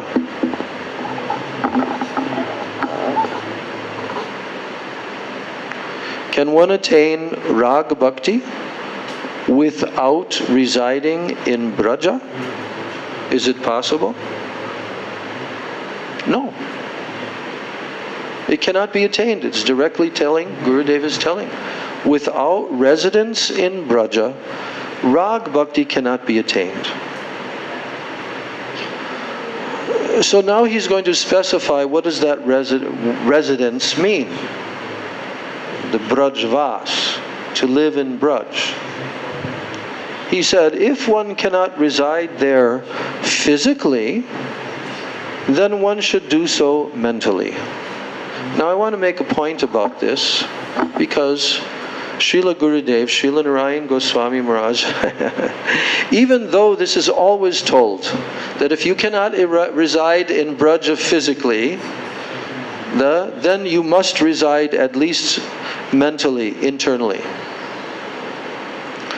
But nevertheless, even though Gurudev is telling that, he would invite everyone every year to come to Braja, to physically come to Braj and perform the Braj Mandala Parikrama in his association and the association of other pure Vaishnavas, and use one entire month trying to do Vrajvas. Because Vrajvas is not external, it is internal. Even when you are in Braj, if you're not worshipping Krishna, then you're not in Braj. Now, although Gurudev has said that many times, but on occasion, he would even override that. And he would say, no, you must come and live physically in Braj. He very much emphasized it.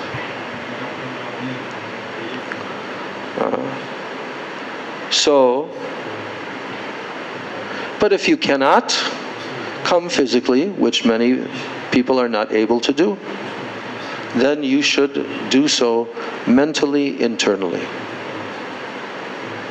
Now, Chaitanya Mahaprabhu, he said the following: Jekane Sadhugan, Shekane Brindavan. What does that mean? That means that that place where the sadhus reside, that place is known as Brindavan. Jekane Sadhugan, Shekane Brindavan. If there are no sadhus there, then it is not really Brindavan. So then Gurudev says, oh, well, this is all right, but Mahaprabhu himself, he very keenly desired to go to Vrindavan. Did he not? In his pastimes? He was desiring to go to Vrindavan, and he even tried 3 times to go. And finally he reached Vrindavan.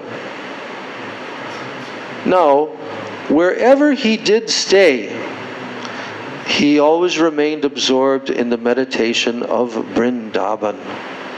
So while he was in Puri, he considered the sand dune, Chatak Parvat.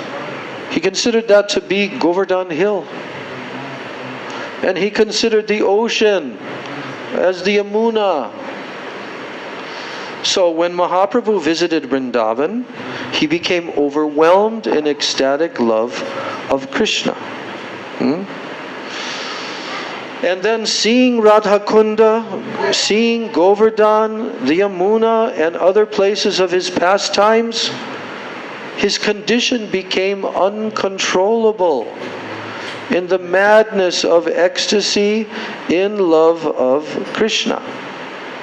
His condition became uncontrollable in the madness of the ecstasy and love of Krishna when he directly went to Vrindavan.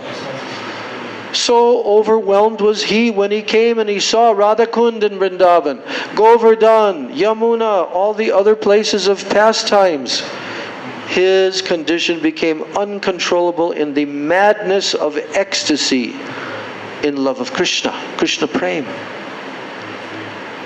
So in this ecstasy, Mahaprabhu was embracing Govardhan. He was jumping into the Yamuna. He was weeping and rolling on the ground. And Mahaprabhu's servant, Balabhadra Bhattacharya, he became afraid that the Lord might encounter some serious accident in this madness. Therefore, he brought him back to Puri after 8 or 10 days. Now, Srila Rupa Goswami has written in the all-important verse number 8 of Sri Upadeshamrita. Verse number 8 of Sri Upadeshamrita. You can say this verse without reading it. Таннама рупа чиритади сукиртанану смертёх прамена расана. Таннама рупа чиритади сукиртанану смертёх. Forget. Смертёх крамена расанам манаси ниёджа. Тиштхан враджет от анураги джанунугами. Калам нает акилам утюпа дешасарам. Now, one thing I want to point out, particularly for the Russian devotees. According to your language, you pronounce words in a certain way. But one thing that I notice is that again and again and again, when you try to pronounce Sanskrit, you're not pronouncing it correctly. You're pronouncing it like you would as if it was a Russian word. So, just like, what is the first line? Tanama rupa chiritadi sukirtana. Chiritadi? Not chiritadi. Charitadi. Tanama rupa chiritadi. Tanama rupa chiritadi sukirtanano. Okay. That's more or less okay. Tannama rupa charitadi sukirtananu. Now the second line. Say the second line. Smrityo kramena rasanasi narachikano. No. Smrityo kramena rasana Manasi niyodja. manasi. Then niyojya. I took second line from 7 verses. So smrityo kramena rasana manasi niyojya. Say it again. Smrityo kramena rasana Manasi niyodja. niyojya. If you learn the meaning of the words, what does rasana mean? You know the meaning of the word rasana? Don't look at the synonyms. What is the meaning of the word rasana? Smrityo kramena rasana. Tongue. Your tongue is called rasana. Okay? Smrityo kramena rasana manasi niyojya. What does that mean? All time. That means that the tongue, rasana, and the mind, manasi niyojya, should be completely engaged in what? Tannama rupa charitadi sukirtananu. Huh? Smrityo, remembering always. Smrityo kramena means sequentially, sequence. That gradually, step by step by step, all your tongue, your mind, your remembrance of Krishna's name, form, qualities, pastimes, all of this should be done in sukirtananu. Then say the third verse, the third line. Tishtan rajetat anuragi jananugami. Yeah. Tishtan braje. What does that mean? Tishtan braje. What does Tishtan mean? Need to live in Vrindavan. It means to be situated. Yes, reside. To be situated there. Tishtan. Staying there. Like, where do you stay? You stay in such and such room on the second floor. Tishtan. You're staying there. Huh? So where should one be when one is following this instruction of this verse? Braja. Tishtan braje. One should be in Braj. What?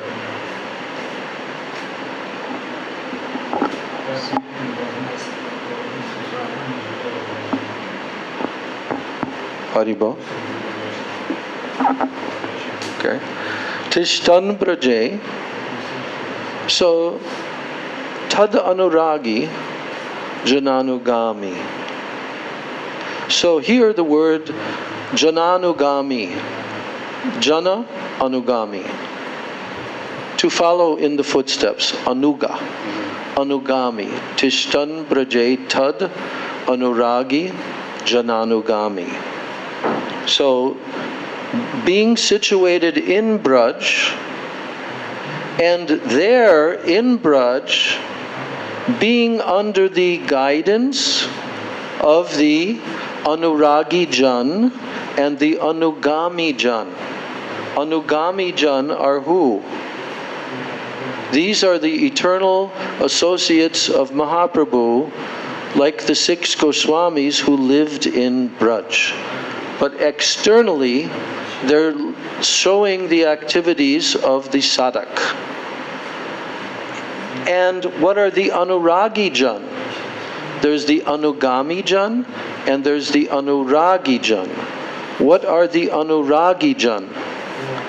Those who have Anurag for Krishna. They're called Anuragi Jan. Now, who are they? Who has Anurag for Krishna? Who has Anurag for Krishna? All who lives in Vraja. All what? All Associates. associates in Vraja. All associates in Braja.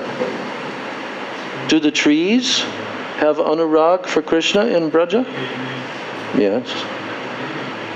In this world they cannot have.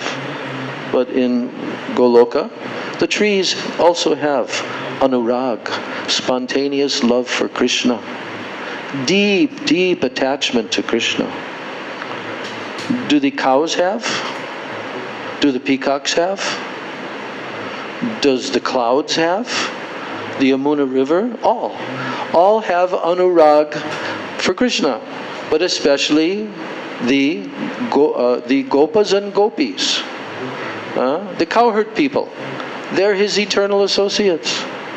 They're his family, his eternal family members.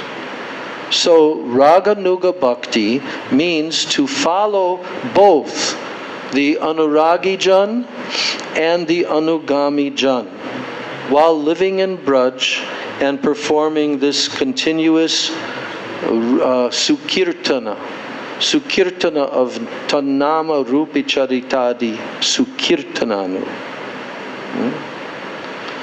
And then in the last line he says what? Last line. Kalam nayet akila utubadesha saram. What's the meaning of the words? Kalam nayed. What does that mean?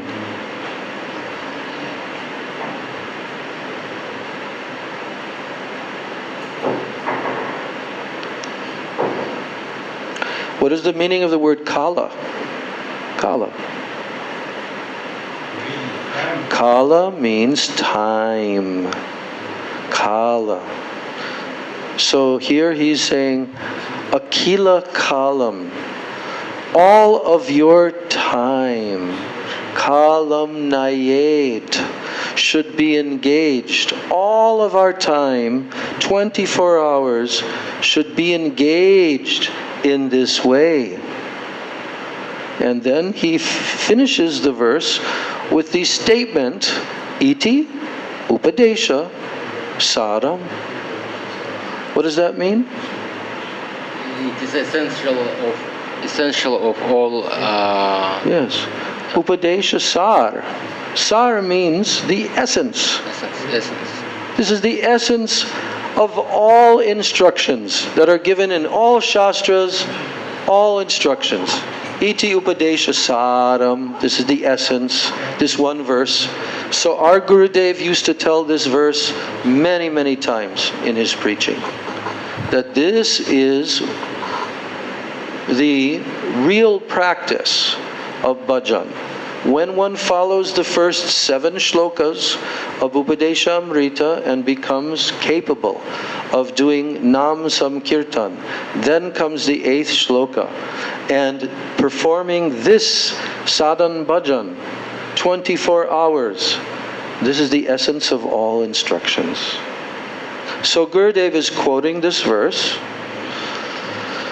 He is saying that the devotees should gradually withdraw the tongue and the mind from all other objects and should engage them exclusively in chanting and in remembering the glories of Sri Krishna's names, forms, qualities, and pastimes.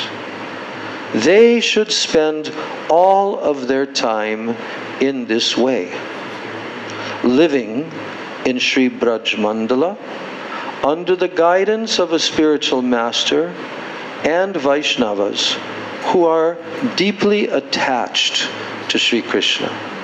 And this is the essence of all advice. Now, Gurudev is giving a very clear example. How does Sri Raghunath Das Goswami serve? How does he serve? Now he's explaining. While one servant massages the legs of Sri Rupa Goswami, then Raghunath Das Goswami, internally absorbed in the perception of Srila Rupa Goswami's and his own eternal forms as maid-servant assistants to Srimati Radhika, then Raghunath Das Goswami smiles. And he recites the following verse, which is verse number 1 from Vilapa Kushamanjali. And this is a very interesting verse, because Raghunath Das Goswami is speaking this verse from his internal absorption in his own eternal spiritual form, and Rupa Goswami as Rupa Manjari is hearing this verse. So he says, Tvam Rupa Manjari Sakhi Pratita Puresmin Pungsa Parasya Vadanam Nahi Pashyasiti Bimbadare Kshatamanu Anagata Bhartrikaya Yate Vyadai Kim Utachchukapungavena. So here, Raghunath Das Goswami is speaking to Rupa Goswami, not Rupa Goswami, but Rupa Manjari. And he is saying, oh dear friend, Rupa Manjari, you are famous in Braja as a very, very chaste girl. And you never so much as even look at the face of any other man. Your husband has been away at another village for the past few days, and yet your lips are freshly cut. Oh, can it be that some excellent parrot has bitten them, having mistaken them for a bimba fruit? So, what is Raghunath Das Goswami telling to Rupa Goswami? It's a joking conversation, very intimate. It's joking. This is the first verse of Vilapa Kushamanjali, that in a very intimate way, Rati Manjari, that is Raghunath Das Goswami, is joking with Rupa Manjari and saying to Rupa Manjari that, oh, Rupa Manjari, you are known as the topmost chaste girl in all of Braja. You are famous. What does chaste mean? Chaste for a woman means you never look at another man, especially with any kind of lusty feelings. So he's telling here, oh, Rupa Manjari, you're very famous in all of Braj, that you are a most very, very deeply chaste girl. You don't even look at the face of any other man. But now, I have a question. Your husband, he has been away at another village for the past few days.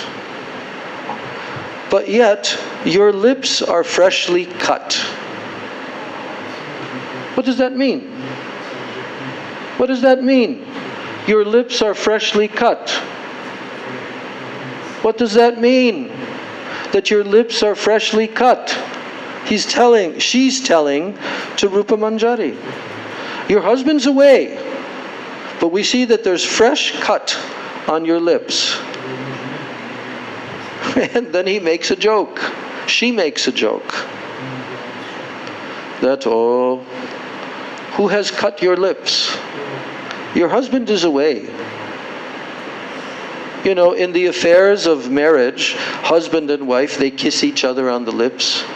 and sometimes very heavy pressure. Sometimes some cut may come on the lips. This is very pleasurable to them. So Raghunath Das Goswami, in his internal form of Rati Manjari, is joking with Rupa Manjari and saying, oh, how did this cut come? Because your husband has been gone for a few days, but this is a fresh cut. So I think it must be that there is a very excellent parrot, Shuka Pungavena. Shuka means shuka, means parrot. And I think that this excellent parrot has bitten your lips, having mistaken them for a bimba fruit. You know how birds, they like to bite fruit, parrots. So he's saying, oh, this must be because your husband is gone, and you are very famous that you never look at the face of another man. But it must be that a parrot has come and bitten your lip, because he's thinking that your lips are fresh bimba fruit. The parrot is thinking. So what is the meaning? Very deep, esoteric, and very sweet meaning. What is the actual meaning? The actual meaning is this. Rupa Manjari is the topmost servant of the lotus feet of Radha and Krishna. Rupa Manjari is always assisting, and all the other Manjaris are assisting Rupa Manjari in her service to the divine couple. And it is clear by the teachings of Rupa Goswami in his books that the service that is performed by the Manjaris to the divine couple Radha and Krishna, when they're even in their most intimate moments in the kunja, so many different conjugal marks are coming on their bodies from their sweet affairs. Not like in the material world, it is garbage. It is just disgusting lust with disgusting stool bodies. But their bodies are transcendental, beautiful, sweet, eternal, and so attractive, so attractive. So Radha and Krishna, when Srimati Radhika is having her pastimes with Krishna, then what takes place is that various markings come on her body and also on Krishna's body. But this is speaking specifically of Srimati Radhika's body, transcendental form. That's certain markings. And now, what is the marking? Cut on the lip. Why is Rati Manjari, Raghunath Das Goswami, saying to Rupa Manjari that there is a cut on your lip? Because Srimati Radhika has this cut on her lip. And because they are manjaris,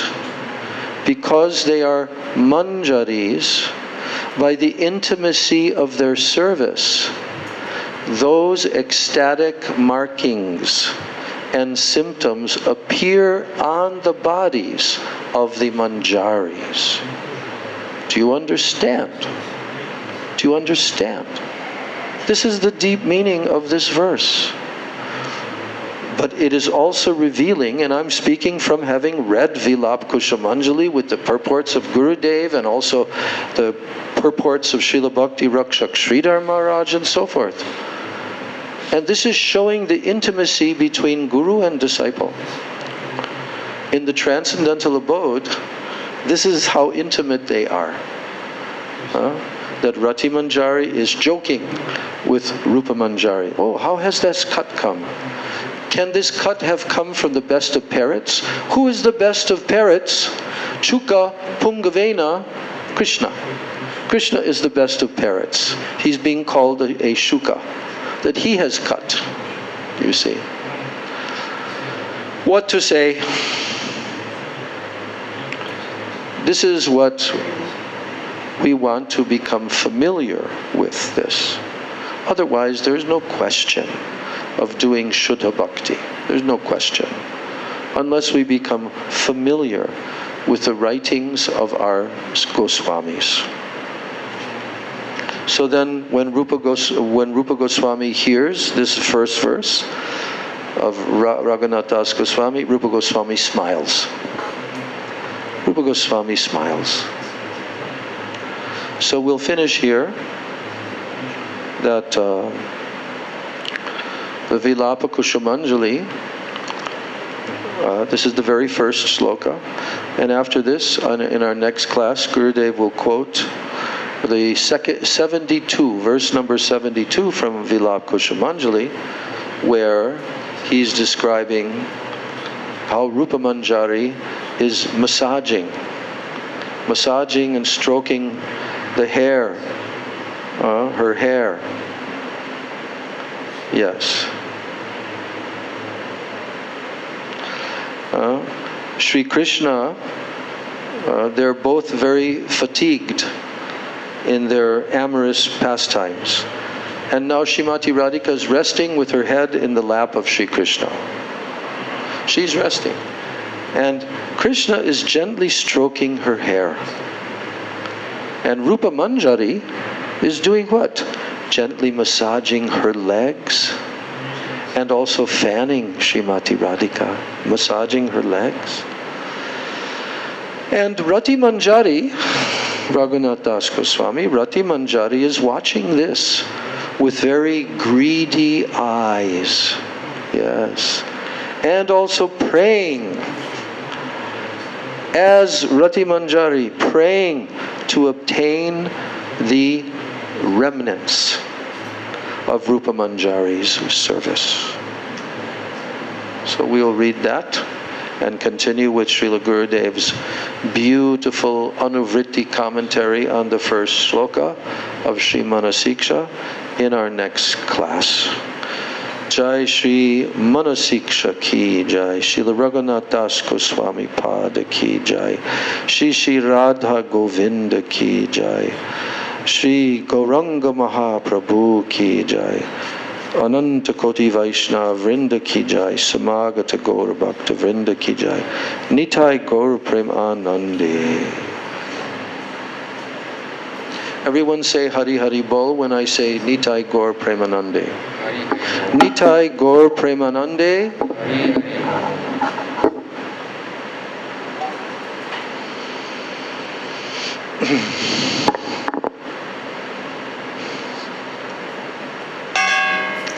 Hare Krishna,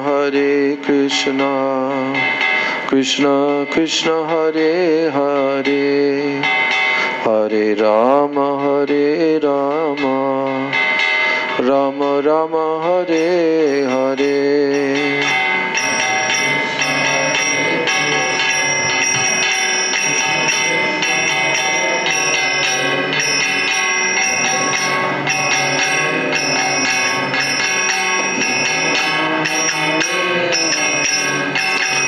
Hare Krishna, Krishna Krishna, Hare Hare, Hare Rama, Rama Rama, Hare Hare.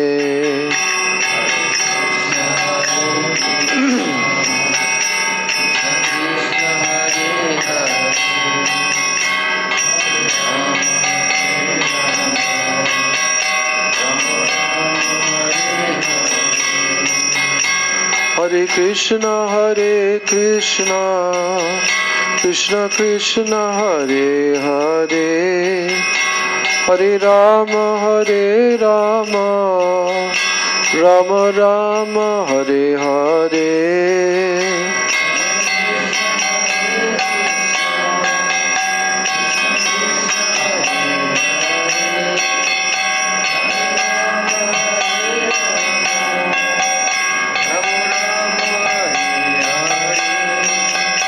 Hare Krishna, Krishna Krishna, Hare Hare, Hare Rama, Rama Rama Rama Hare Hare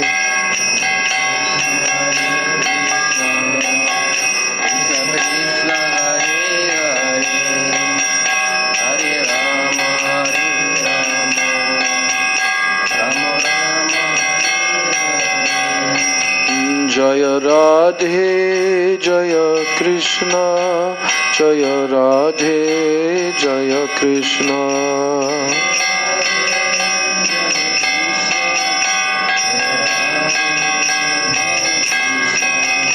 Jaya Radhe Jaya Krishna Jaya Radhe Jaya Krishna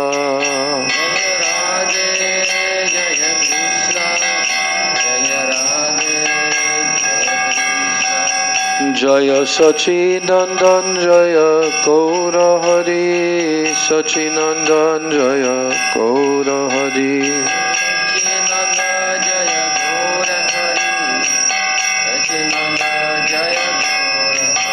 Jaya Nitai Jaya Gaur Jaya Nitai Jaya Gaur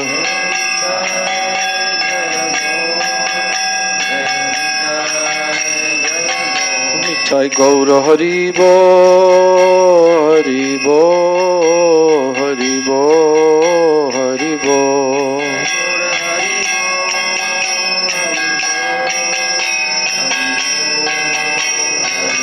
Nitai Gaura Haribo Haribo Haribo Haribo